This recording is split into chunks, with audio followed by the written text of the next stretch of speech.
Well, what is going on, everybody? Welcome everybody, into the Overreaction Buffalo Postgame Show, brought to you by the BFLO store, the official retail store of the Buffalo Bills on the Overreaction Sports Network, powered by Believe. My name is Joe Miller. You can find me on Twitter at Joe Miller Wired, alongside one of my co-hosts, former Buffalo Bill offensive line Swiss Army knife Jerry Ostrowski, for 9 years with the Buffalo Bills. You can find him on Twitter at Ostrowski_Big O. Please do us a favor. Please like, please subscribe, whatever platform you are consuming this live vidcast on. Please do us a favor. Please hit that thumbs up button. Please subscribe, hit your notifications, all that good stuff. And if you're listening to this in post, or if you ever miss a live show, live broadcast, please know that you can find our podcast, this very show, and all of the others on every single podcast platform out there. Just search Overreaction Buffalo. We also have a website, overreactionbuffalo.com, and you can find us on every social media platform at Overreaction Buff. If you search that, it'll definitely come up. But we got a football game to talk about. The 10-2 Buffalo Bills headed into Los Angeles to face the 6-6 Rams, who were fighting for not only their playoff lives, but believe it or not, the division. The NFC West is in such a situation, or a shambles, if you will, that they still have an opportunity to win that division. But the Buffalo Bills needed to keep pressure on the Chiefs. We've talked about it for a couple of weeks for the 1 seed in the AFC, and the Rams, again, needed to keep their division and their playoff hopes alive. This was a football game, a game where Josh Allen would account for six total touchdowns. Can you say Dude Award? But it wouldn't be enough, as the Buffalo Bills fight to the end to come up just a little bit short, losing to the Rams 44-42 in what was one of the more entertaining games that we'll probably see this season. But before we get into that, let's hear from our show sponsor, the BFLO store. Take a quick listen. Shopping for that special gift? The BFLO store is the perfect place to begin for any occasion. You'll discover the largest selection of Buffalo products and brand collabs not available anywhere else. From licensed team sportswear and gifts to Buffalo apparel and home decor, shop any of our convenient locations or shop online. You'll find something for everyone, and you just never know who you may see shopping there. The BFLO store, Western New York's premier retail destination. Official retailer of the Buffalo Bills and Sabres. Check out the BFLO store for all your Buffalo Bills gear, or Buffalo and Bills gear, now through December 12th. You can get, which is just a couple days from now, you can get 25% off your purchase of $50 or more in store. Stop in at any of their 4 locations: Transitown Plaza Boulevard, Consumer Square, McKinley Mall, or the Walden Galleria Mall. Visit www.bfloshop.com for more information. The BFLO store, our official retailer for the Buffalo Bills. Jerry, that if ever there was a football game, that was one. Right? Yeah. I mean, yeah. So entertaining to say the least, but what you got?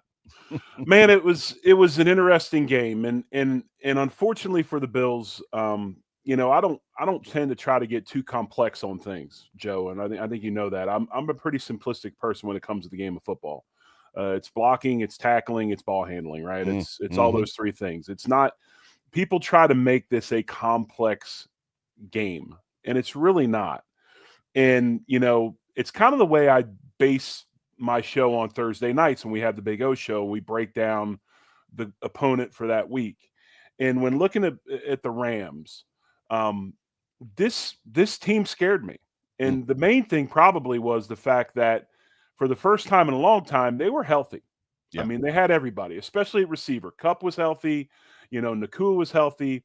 All the weapons were there. And when you look at this team, it's easy to stop maybe 1 or 2, but when you have 4 of them that are viable, when you add Atwell and Robinson to the mix, yeah, they're a dangerous football team.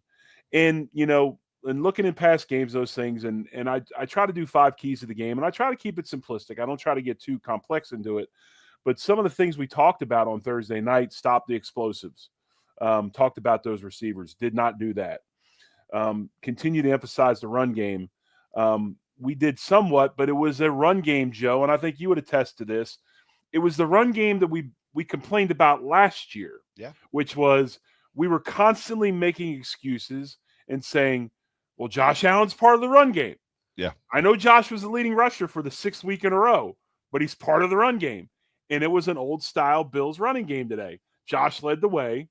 They had 130-some yards, I believe, Let me look real quick. They had 103 yards actually on 17 carries. Obviously, got behind the scoreboard, had to throw more. Josh But was Josh 70. led the Josh way. was 72 of them, I think. Right? 82. 82. 82 of them. 10 carries for 82 yards. James Cook touched it 6 times for 20, and Samuel had 1 rush for 1 yard.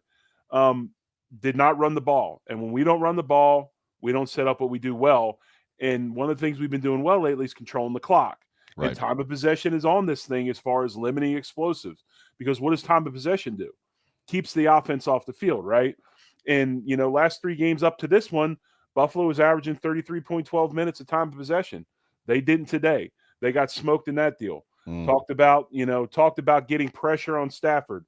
Did not do that today. And obviously I missed some of the game, caught enough of it to get the feel of what happened. Did we sack him today? We did not.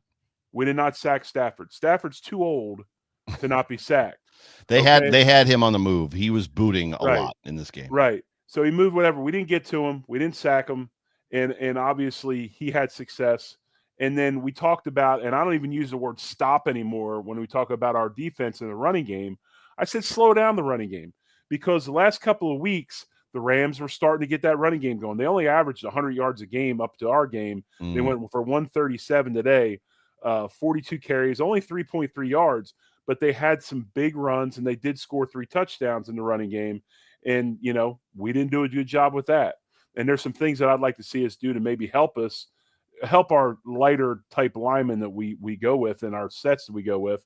And then my last thing was control the controllables. And in games like this, when they're going to be high scoring, and I thought it was going to be high scoring, and it obviously was, special teams have to be on point.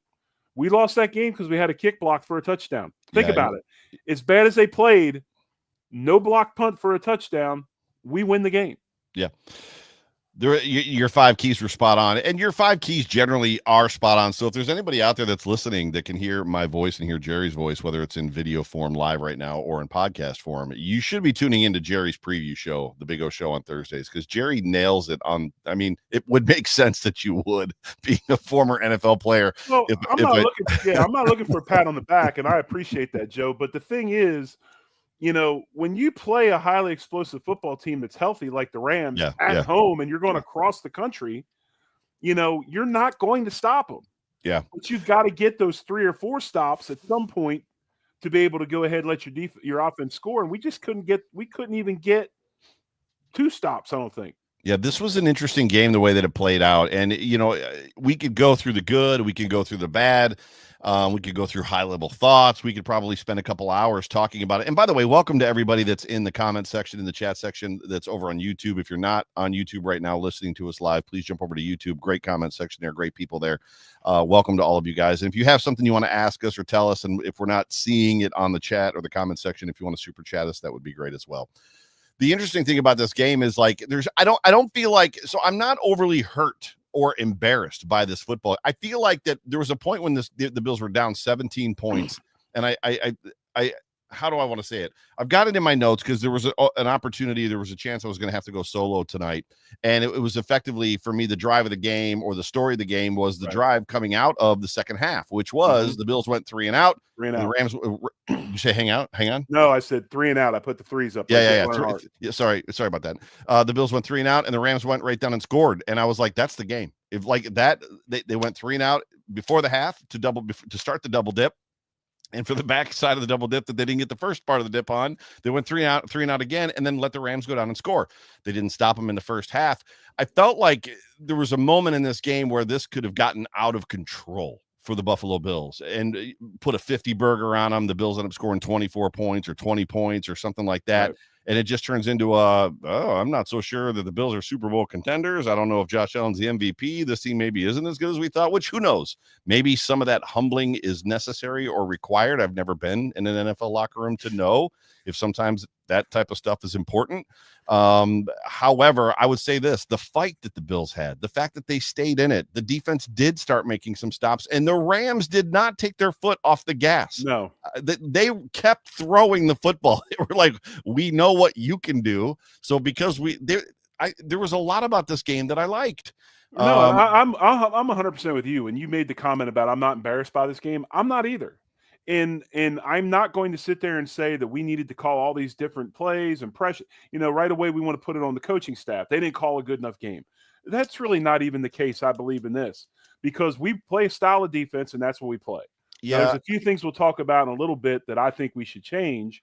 But when you can't – here's the thing. We talk about the run, and everybody's going to sit and talk about the Rams running game today. We gave up 138 yards, right? Mm-hmm. Okay. We only gave up 3.3 yards per carry. Right. And when you look at the Bills, okay, up until this game, they were 26 in the league with yards per carry to running backs at 4.8. So they were well under what they've been giving up. Yeah. They gave up 3.3. All right, for everybody that's an analytics head that wants to get into analytics, right, and numbers. And when you look at this, some of the stuff they did, running game wise or whatever, it wasn't super bad, but I think we have and this is kind of what happened this game, and I digress. I'm sorry, I'm all over the place, and I'm trying to pinpoint on something. The Rams are not an RPO team, okay? And they are what they do, the way they run RPOs, they're not RPOs. They call plays, and by what you're in, they know where they're going with it immediately. Yes. It's not like they're going to change it in mid-stride to throw a pass like we do, because we run quite a few RPOs. Right. Right. But they are a 0.5% RPO game. And they just, with the running game and the passing game, they just basically pick us apart. And it's hard when you have a team like that to defend them. I'm not saying we couldn't have done some things better, but it comes down to the fact when you play tight games, and I think everybody, at least you and I did. I don't know about anybody else. I mean, I'm sure because of the record and everything, we're going to go over there and kill them because they're 6-6. And we're going to take out of consideration 5 and 6 coming in. Yeah. Right. We're going to take out of consideration the injuries they had and all that. But the fact is, we cannot give up block kicks. I don't have the statistic in front of me. I don't have the time to look it up.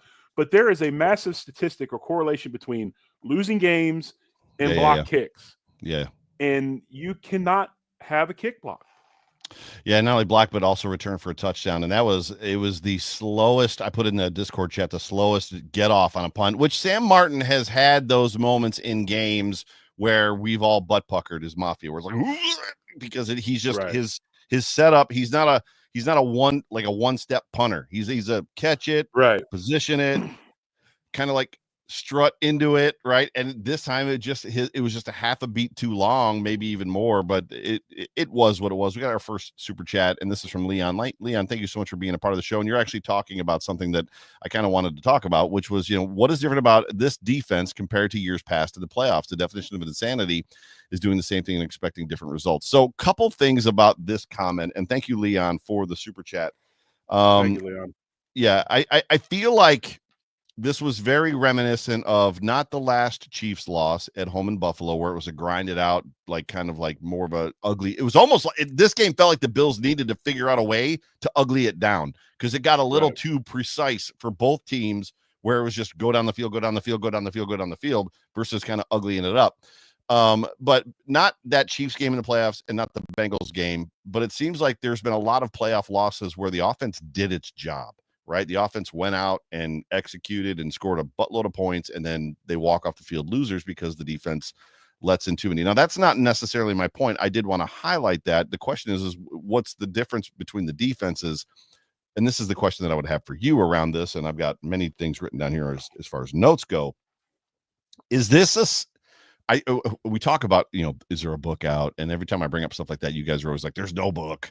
But it feels to me like watching a game like this, you came out, you punched the Bills in the face, and they were able to do something that most teams don't. They didn't make a mistake on offense. They just kept driving, and the Bills defense is predicated on their opponent making a mistake. I tweeted about it. Got to make them, can we please, where's the mistake? We need the mistake. They didn't make one. And what happened was when the Bills get to push to a certain point defensively, where it's like, we don't have a lot of answers, to your point about the offense, is this a signal that in order to get the Bills out of that balanced attack, run, whatever, and revert them back to a highly productive offense, but a team that's not overly productive? Is that possible where your offense is highly productive, but as a collaborative, you're not playing? I don't think either of us are getting to the point well here. I guess the question I have is this a signal to other teams in the league that, look, the Lions coming, this next week, if we get up on them by 14 points or 17 points, we can knock them completely out of what they want to do and revert them back into something that's a little bit easier to beat. We just have to keep our our foot on the gas. Does that make sense? Well, I think so, and especially playing a team like Detroit, you're going to have the same type of performance out of your offense. You're going to have to score points because they're going to score points. We scored enough points today, except for the fact we gave up a kick for a touchdown. Yeah. Yes, the defense needs to play better. There's some things, but the thing that was wild to me, anyway, was it was obvious those receivers, not just schematically, but just athletically, were giving us fits because we had a ton more holding calls in secondary today than we've had in quite some time, including Douglas. They were calling pass interference calls on holds and illegal contacts, and I was like, "What is happening?" And people were fighting me on Twitter about it. It's like, that was a penalty. I was like, "Yes, it was a penalty, but it wasn't a pass interference. That's a hold. The ball wasn't in the area." Right. Holding to me is you're flat getting beat. And you got to grab on to save the day. Kind of like Amari Cooper on that deep ball that they then said was legal. Oh, no, it was legal for him to hold onto his back pad and carry him down the field. But when you have a team with that much talent, and I bring it up again, and we talked about it on Thursday, you have to rush the passer. Yeah. And you've got to rush the passer in a means where you don't have to blitz every time. Yeah. And as soon as we blitzed, what did they do? They cut the routes off short and went underneath where our linebackers would be and made plays. It's just we just did not we did not play well defensively today. We didn't complement each other very well. We're gonna hammer the running game of the Rams, but in all reality, really didn't give up that big of chunk runs and things like that. We kind of kept them somewhat in check, but we've got to find a way to control that. And I made a comment to you, and I know it's unpopular. But I'm going to be honest with you because I lived through it. I don't think Milano looks as smooth and as quick as he did before the knee injury. Well, it's probably going to take some time for him to get back into but rhythm. We don't have time. Let him play some. Let him play half the plays. But just because of who he was in the past, Dorian Williams is playing just fine. He was. Dorian has some issues in pass coverage. But after today, it's obvious a lot of people have some issues in pass coverage. Right. Dorian can fly to the football and make tackles. And this is the second game in a row where he's sitting on the bench, and he's become now a predominant special teams player. I love it. We all love Milano. I'm just saying sometimes young players rise to the occasion. He's had a ton of development because he had to. And now when he's finally figuring it out, we stick his ass on the bench.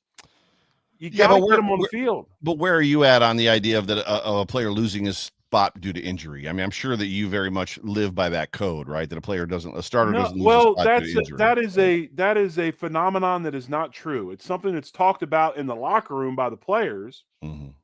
But there's a lot of guys out there. I mean, there's a lot of people that have lost jobs due to injury and things like that. Drew Bledsoe. Right. I mean, it comes down to the point where sometimes that happens. It's sports. You wish you don't have that happen, but I just, I want Matt to play in my perfect world, especially heading into Detroit. They find a way to get all three of them on the field at the same time. Right.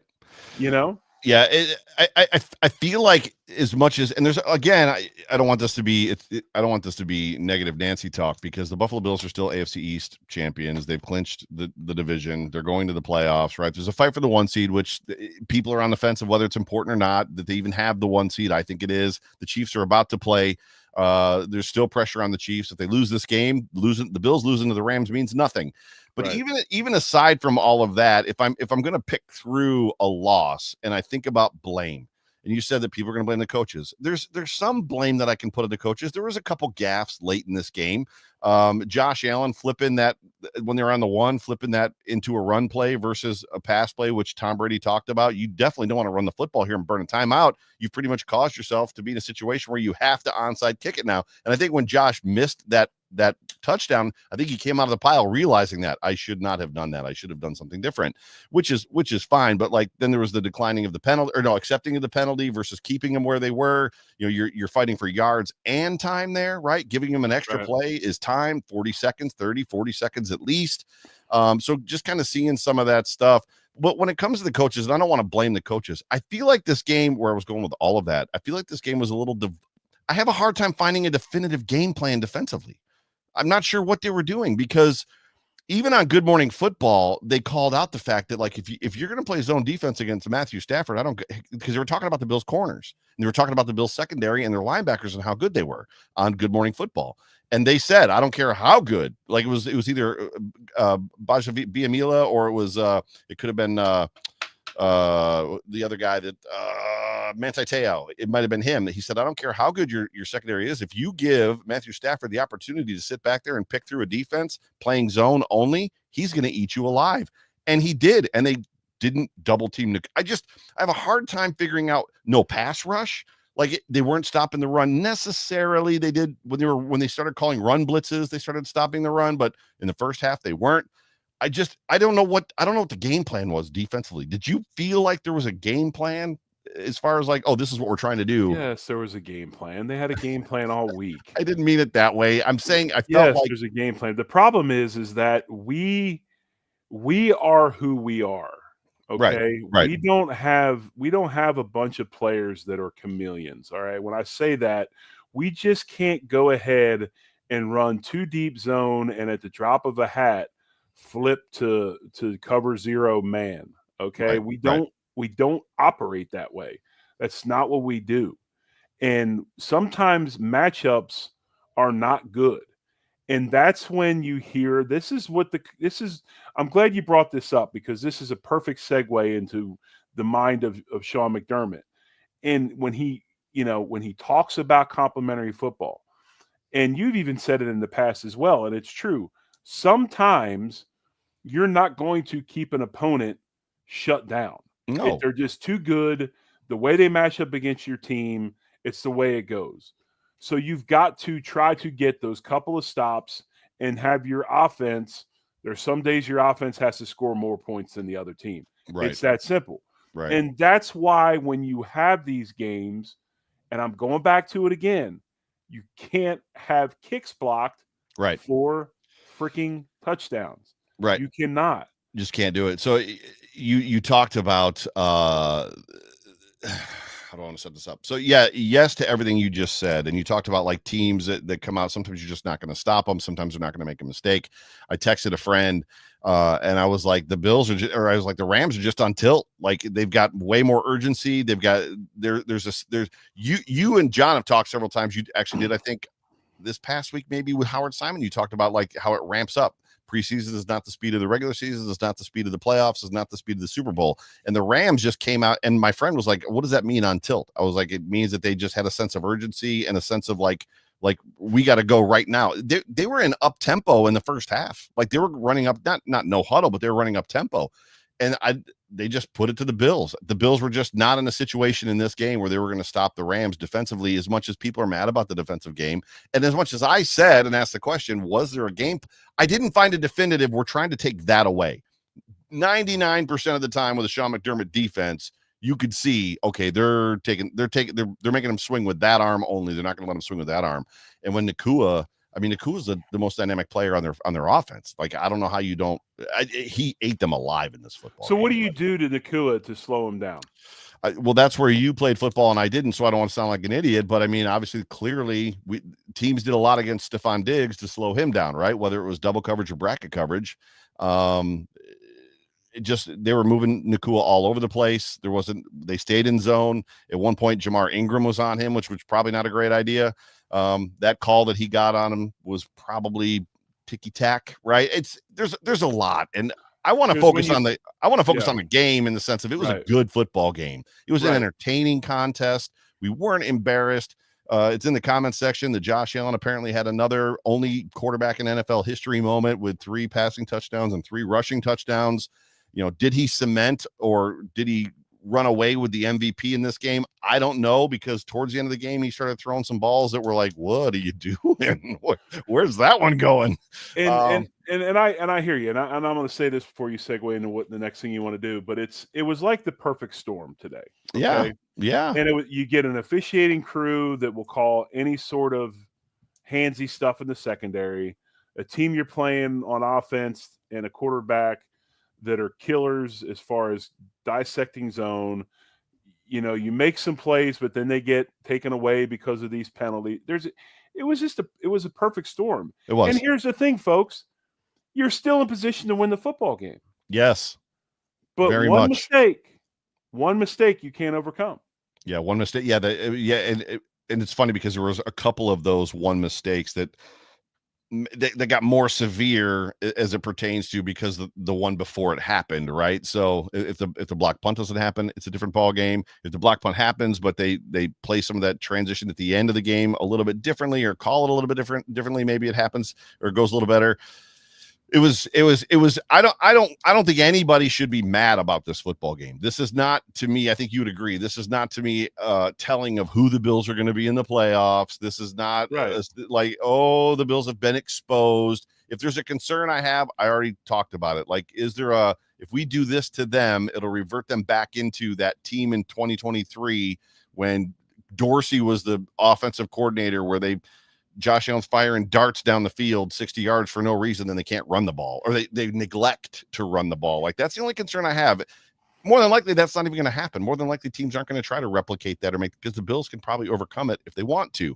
Why they didn't from go, Jerry, and I know that you missed, and you didn't have to tell anybody you did. I know that you missed the very beginning of this game. From go, they weren't running the football. The Bills were not running the football from go. And it wasn't because the Rams scored on their first drive. They just weren't. They were like, we're not going to run the football in this game. So was it the boat race game? Was it the classic boat race game that I've talked about all the time? Hey, it's going to be a race to 45. Whoever gets there first wins. Is that how the Bills maybe approached it? I don't know. I don't know. Oh, I think that you're partially correct. I think the Bills knew they had to score points, and they were coming out to try to score points. Right. There obviously was some things that they saw defensively out of the Rams that led them to throw the ball more than run it. I'm with you though. I can't get upset about things. I can't get upset about the defense. I can't get upset. I mean, yes, I would like to see more stops, but I mean, this is just one of them games, man. It happens sometimes. It happens. Even the Super Bowl years. I mess with John often just about, it seemed from my recollection of being in high school and watching those Super Bowl teams, it was always the Chiefs and the Steelers in the regular season that just had our number. Like, for whatever reason, they just had our number, and it was always on prime time. But regardless, when we got to the playoffs, they turned into a different team. But and then we got to turn around and get a different mentality from going from a track meet to going into a 15-round heavyweight title fight. I feel like the Lions game is going to be a track meet again. I don't know. I mean, I don't know how, what. So for you, what do you learn in this football game? Because the Rams have talent all over that offense as well. The Lions have a little bit of a better defense, I would probably say. But what do you take away from it? Because they're about to go into with not one running back, although Corum did good, but 2 legit running backs, Montgomery and obviously Jahmyr Gibbs. They're stacked at wide receiver. They've got the deficiency on the Lions from an offensive, Laporte is on that team. The deficiency on the Lions is their quarterback, right? He's going to throw flutter balls that are a little more Chad Pennington-esque than Matt Stafford, who Matt Stafford to me has always been an enigma, because he doesn't look like an athletic. He doesn't look like he looks little to me, and he goes out there and then he lights up the defense, and you're just like, man, that dude is good. But he doesn't. They're going to run a ton of play action, and I mean, without looking at the numbers yet or anything, I mean, that's what Detroit does a lot of. Right. They run a lot of play action. They're going to pound you in the face with the football in the running game. The one thing the Bills have going for them this week is that they're down to their 5th and 6th inside linebacker, except for the kids, except for Campbell, who was picked last year out of Iowa. I think they've got 3 or 4 that are. I know they got 3 for sure that are out and hurt. They've got another one that possibly. So I mean, they're deficient inside at linebacker. So maybe you can get that running game going or whatever. But Yeah. It'll be a different style of game than this week for sure. Yeah, I mean, Richard Rush nails it. The Rams are a good team when healthy, and they were healthy, especially at wide receiver. Not only that, they're just talented, and they came out with a sense of urgency. If you could not recognize the sense of urgency the Rams started and finished this game with versus, and this is not a dig on the Bills. And you as a player, Jerry, can probably speak to it. It's not a matter that the Bills came out flat. The Rams just came out with great intention in this football game, right? And I guess the question is the dumb question that could be asked well, why don't you come out that way every game? It's not sustainable over 17 games and then a playoff run. It's just not something that I don't think it's sustainable to expect it for 20 games, right? Right. I mean, I know nobody wants to hear it. Some games are just this way, but defensively, I would like to see them be able to get out of that 4-2-5 and go to more of a stronger set or a bigger set with 3 linebackers. I wish we had that ability to go to, our adjustment on defense is get out of a 4-2-5 and go to a dime. Well, yes, I would tell you that if there was a game to test it, it may have been this game early when they were down by 17 points, because there was a lot of people that know football on Twitter that were like, Taron Johnson's killing us right now. And he kind of was, as far as that goes. So maybe this is that game where you throw him in at 4-3 and see what happens. But I've heard from different people that are just like, they're not built that way and they just can't make that switch in a moment. And to me, it's like, wasn't football, but maybe not. I don't know. Right. It's not what they do defensively. It's just not. And we've seen it. We saw it in Baltimore. What they try to do to stop the run in Baltimore, they're just not built that way. They're going to sit in their base and they're going to do some different things. They'll try to pressure it up. But again, it's a percentages type defense. You hope you get a few stops. You hope your offense goes and scores points. Yeah. And you win games. I mean, it can be maddening sometimes, like today. I mean, the fans are, the mafia is not happy with it. But it's not like you're just going to go in the locker room and we've talked about it before. You're not going to make all these adjustments and stop them. No, but they did. I mean, the defense came out and did better after that first drive in the second half of kind of figuring them out. And it wasn't a situation, like I said, where the Rams took their foot off the gas. The defense was playing better. The defense played better in that second half than they did the first half. Let's get into some stats, because we can start talking about just some of the good in the individual players, because it was a good football game for all intents and purposes. Josh Allen in this game was 22 of 37. That's probably around 60%. I don't know off the top. It looks like it. 342 yards, 3 touchdowns, no interceptions, and 3 touchdowns on the ground. It's kind of otherworldly. Josh hasn't had a game like this in a while. Tom Brady talked a lot about it. It's like, that he can do that. That's an interesting, is the word dichotomy, where when he has to have these games, it feels like the games are a little more out of control than they are when they are playing, to your point, more balanced football offense. Well, you only have so much time, and you could say that happened today, and I hate that comment, but a lot of times you hear it. We just ran out of time. I mean, yeah. And that's when he gets, when he feels the pressure and he feels the games on his shoulders, he'll start to take more chances. I ain't saying nothing bad about 17. I mean, the only thing I would say about 17, the last drive the Bills had, that they scored the touchdown on, I felt like there was the one play on the touchdown run where he didn't get it on, was it second or first down? It was first and one at the goal line, and he missed it. Right. Before that, there was a play where he's standing in the pocket. It was 3 or 4 plays before that, and I think they were around the 12. It was before the interference call on Amari Cooper that put him on the 1. And like, he gets flushed, and I'm like, go. Because you could see it from the TV screen. Obviously, we can't see what he sees, but all of a sudden he stops, jumps up, and wildly throws the ball to his left. And I was just like, go. Like, I don't know where you're throwing that football. To me, I think he scores on that play if he just puts on the cape and goes. But for whatever reason, that was a moment that he decided not to. But it was pretty incredible. But his day was a little ridiculous. 10 carries for 82 yards, 3 touchdowns on the ground, 8.2 average. He ran effectively in this football game. It didn't feel like the Rams were spying him the way that other teams have spied him in the past.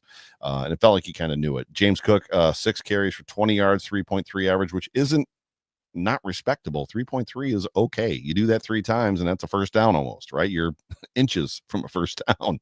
Curtis Samuel, they ran him on 1, and I don't even know what they were doing and why they did it. When they ran, I was like, why do you call that play there? But whatever. Right. Khalil Shakir, 5 of 106 with a touchdown. He is just, I mean, he just continues to impress. It's hard to believe how good he is and how he can get open. I don't remember if it was us or who it was talking about him kind of being that kind of Cole Beasley type player. And it feels like he is becoming the engine that makes this offense go. The Josh Allen, if he just finds him, he's going to get what he needs to keep kind of the offense rolling. Amari Cooper had a great game, 6 catches for 95 yards. There was 1 pass where they were not on the same page. There might have been 2. Mac Hollins was 4 for 57 for a touchdown. Mac Hollins had a great football game. Ty Johnson, 2 for 55. He had that long... Did you see the replay on the screenplay? No. Oh, it was a thing of beauty. As soon as we get done, you got to look it up. Like, go find it in the Bills Rams highlights. It was a 41-yard screen pass that was just blocked perfectly. There probably could have been a slight block in the back, depending on how they looked at the way that the offensive player got. I think it was Connor McGovern got the corner of the shoulder. But at the end of the day, it was a thing of beauty. Curtis Samuel, 2 for 15. James Cook, 2 for 9. Dawson Knox, 1 for 5. There wasn't much for defensive stats outside of tackles. No interceptions, no sacks. Yeah, there's other stuff that I could talk about as far as special teams, that I'm not going to go there right now. Rams, Matthew Stafford, 23 of 30 for 322 touchdowns. He could not miss in the first half. They had one non-conversion on 3rd down, I believe, and it was because it was at the end of the half, and they were like, we're just going to kneel it out. We'll get to that in a second. 2 touchdowns. Kyron Williams played well. I don't feel like he beat us. 29 of 87, or 29 for 87 rather, for 2 touchdowns. Blake Corum, 8 for 34. So this is where you were talking about 3-yard average, 4.2-yard average, and Puka Nacua had the 5 carries. They just saw something in the Bills defense. They ran the tight slot jet sweep to Puka Nacua twice in a row. I was like, well, usually when you start running fly sweep like that, it's because your corners are probably playing some sort of man. And if you notice, they'd have 2 receivers to that side. They'd run them off. So they're probably playing, and without looking at all 22, they're probably playing some sort of man zone concept, 2 high safeties with a man concept underneath of it. So you line 2 wide receivers up to the side you're running the fly sweep to.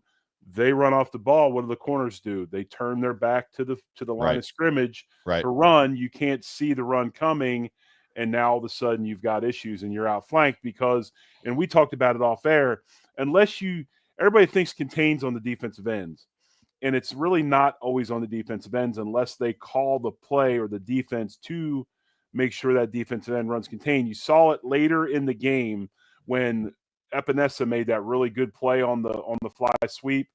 He ran what's kind of called a speed box. Mm-hmm. So basically he had no squeezing down inside. His only responsibility was straight up field as fast as he could to stop anything coming outside. He makes the play. Right. On the 1-2 Nacua fly sweep, you see him, he steps down inside and squeezes a tackle and then tries to get back outside late.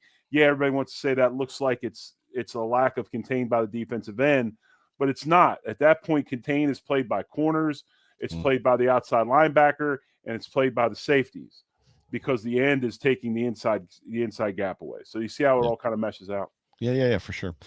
He did still have a career game today. I'm not saying it's the best game he's ever had, but it was a Puka Nacua game. It was unbelievable. 12 receptions, 162 yards with a touchdown. Cooper Kupp also stung them when he had the opportunity. 5 for 92. Tutu Atwell, 3 for 45. Had 2 of his catches were clutch in this game, especially the one that was towards the end on their last drive I believe they scored a touchdown on that drive, right? Colby Parkinson, 1 for 11, Kyron Williams, 2 for 10. And then same thing on their end. They didn't have a sack on Josh Allen. They didn't have any interceptions either. When you get into the team stats, that's where the story begins to be told a little more. And as much as it's even, whatchamacallit, at the end of the game, the first half stats, which I'll read to you because I screenshotted them, were not quite as nice to the Buffalo Bills. Where is it? Here we go. So at the half, it was 14-24. The Bills were down by 10 points. 166 to 220 yards. Yards per play, 7.5. The Bills are actually beating them in yards per play, 7.5 to 5.9. First downs, 10 to 17. Third down efficiency, the Bills were 1 for 3. This is at halftime, and these numbers are like crazy numbers even for halftime. The Rams were 5 of 6. The one conversion on third down they did not have, again, was going into the half. They were actually perfect, 5 for 5. Total plays, 22 to 37. They had 17 first downs, Jerry, on 37 offensive plays, which is absolutely I don't know how you beat that, right? I mean, we talked about it. Sometimes the team is going to have that game against you. Sometimes the Bills are going to go in and play the Patriots in a playoff game with the Patriots, a Belichick coached Patriots playoff team coming into Buffalo, and Josh Allen's going to have a perfect game. Sometimes it just happens, right? I mean, it's just one of those things. The penalties were what the penalties were. Time of possession, you talked about that, was 20 for 10, and that was at the half. Now, the Bills brought it a lot closer. Total yards by the end of the game, 445 to 457. Passing yards, 342 to 320. Neither one of these teams were necessarily interested in running it, even though they both did. 103 to 137. Yards per play, 8.2 to the Rams, 6.3. Excuse me. First downs, the Bills had 25 to, and this is where the Bills brought it closer to the 28. So they had the Rams had 17 at the half, and they finished with 28, so they got 11 more, which is probably a whole lot better than 34 if they had doubled that number. Third down efficiency, the Bills, 5 of 9 is respectable, better than 50%. And the Rams were 11 for 15. Again, one of those were kneeling on the ball, so basically 11 for 14. Rams were 1 for 1 on fourth down. Total plays, 54 to 72. And I think, when it comes down to a time of possession is important here. 21 minutes to 38-30. So when you hear those stats, is there anything that sticks out to you, or is it just it was a good football game? No, I mean, I just think it was a good football game, and it's one of those games where you hope to be the team that has last possession, and you hope to be the team that doesn't make the big mistake. And in the Bills' case, they didn't have neither. They didn't get last possession, and they did not keep from making the big mistake in the kicking game. Yeah. It was just one of those games. You've got to – I mean, I'm actually kind of proud of the team. I mean, I thought they scrapped and found a way to stay in it, and we're in it till the end. And obviously, after cutting it to 3, it would have been nice to make a stop there, and we didn't. But yeah, I mean, it was just one of those games. They're in a West Coast game against a non-divisional, non-conference opponent. They're down by 17 points at one point early in the third quarter. It could have been very easy to be like, and they're AFC East champions already. You know what? It's just head of the bus. They very easily could have done that. Right. We see hockey teams do it all the time. Chip happened Chip happened. That's great. With the super chat. Appreciate you, Chip. Thank you, Chip. Yeah, Coop and JA looked either incredible or like they just met. Any ideas how D could have gotten more pressures? Time of possession was ridiculous. Cook looked pissed. He's talking towards the end when it was like obvious that the game was going to be not won. But I didn't catch it. I read a bunch of it in different places that they were not calling. Well, we saw the one false start. Dion got called for 2 false starts. They didn't replay either of them. And I was told that I read that there was a bunch of holding on the offensive line of the Rams. I don't know that I necessarily saw it. I wasn't really looking for it, other than the one bad one that they did flag that the Bills ended up accepting, which is kind of, and they got like a bunch of yards on the next play. But what do you do to manufacture pressure in this situation? Or are you just rushing 4 and hoping somebody gets home? Well, it's damned if you do, damned if you don't, right? I mean, you hopefully get home with 4, because if you get home with 4, then you can play max coverage behind it. Right. If you can't get home with 4 and then you have to go ahead and start blitzing, now you're playing less guys in coverage and giving the offense the opportunity to make plays underneath, which the Rams did. The thing about it is, I think for me anyway, the glaring weakness of the defensive line in the pass rush right now, we always think about pass rush and we always think about defensive ends, okay? Pass rush is right. Defensive ends. But the truth of the matter is we're not getting any pressure up the middle. Right. We're not getting any pressure. And when we talked about it before, old quarterbacks hate pressure up the middle. Right. Because they're usually not nimble. They usually don't do well outside. And if you flush them, then all of a sudden you've got defensive ends outside. I'd like to see us get more pressure up the middle with our tackles. But no, it was just the Rams, and I talked about it on Thursday. The Rams, their pressure rate was 26.4% of their dropbacks. They gave up pressure. So that number was one of the lower numbers in the league. So it is a team that can pass pro and pass pro pretty well. And obviously that's what they're looking for, because that's what that type of offense, that's what they want to do, is throw the ball. Haven't been as good in the running game. We're a little bit better than our average today, but not exponentially better. They averaged 100 yards a game. Up until this one, they got 138 yards. So, and then we talked about it earlier, the Bills actually held them below their season average, or held the running backs below the season average that the Bills had been allowing, which is 4.8 yards a carry. They held them to 3.3.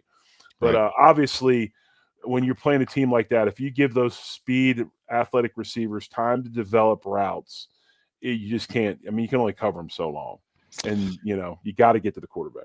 Yeah, it was just a perfect storm in a lot of ways. I don't think the Bills are expecting Stafford to be booting as much. That'll be funny in post to kind of take a look at those numbers to see how many times they moved, whether it was a moving pocket or they just had him booting out and then throwing off a different platform, on the run. But it was they did a lot as far as that goes.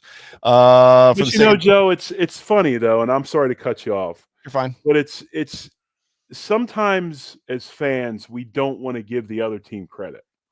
Agreed. Sometimes as fans, we get hung up on records without really looking at why the record is the way the record is. Right. Yes, they're 6-6, but we talked about injuries and all that. And you tell me, if somebody shows up and says, okay, we're going to flip your wide receiver rooms, and I'm going to give Josh Allen, Kupp, Nakua, Robinson, and Atwell, and you can have every other Bills wide receiver or whatever. We'll do it.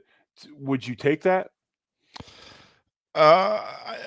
It's tough because I love the guys we have, but I would be hard pressed to say the Bills are going to face another wide receiver group like this one. Right.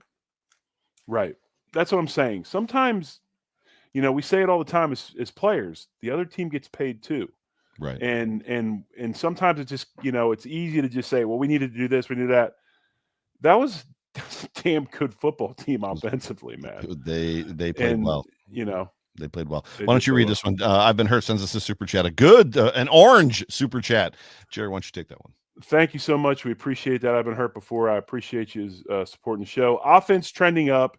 D needed a wake-up call before next week or the postseason. Yep. Hate the loss, but it should make them stronger. Special teams make me the most nervous after how last season ended. Great show, guys. That's. I would say everything that he said. I should pay him $20 because that was the best thing said on the show tonight, right there. I should pay him $20. I hate that he brings it up. Everything he says is right. Yes. And I there was a lot of people that went into this game talking about the best thing that can happen including national media people. The best thing that can happen to the Bills is them lose this football game because they were on a 7-game bender, right? And this is like the 8th game. Howard Simon talked about it. If they win this game, that hasn't happened. They haven't won 8 in a row since like the early 90s. However, the one thing I didn't need to relive was the punt issue, the fake punt from the Chiefs game last year, which was the worst fake punt call of all time. And then this one. I'm a stickler about special teams. Yeah. So, and the reason why is because of my former coach in Buffalo, Marv. And if you don't know the history of Marv Levy, and some of you probably know this, so I apologize because this might be redundant. But for those of you that don't know this story, Marv Levy was the first special teams coach hired in the NFL. Really? Yes. That I did not know. He was the first special teams coach hired in the NFL by Bruce Allen, or not by Coach Allen. And we practice special teams as much as offense and defense. The emphasis on special teams was as equal as offense and defense. We kept players on our team specifically for special teams. Not many people were keeping specific teamer guys. Like we kept Mark Pike. We kept, Steve Tasker. And obviously Tasker was able to help us in other ways, okay? There's a reason why he did that. And if you count all the special teams kicks in a game, it's like 35, 40 plays. It is a big number of plays. Yeah. And they're just as important as any other play on offense and any other play on defense. And the details need to be there. And, Marv had a lot of quirky things. He didn't call it punt return. He called it punt defense. Okay. He had a lot of different things.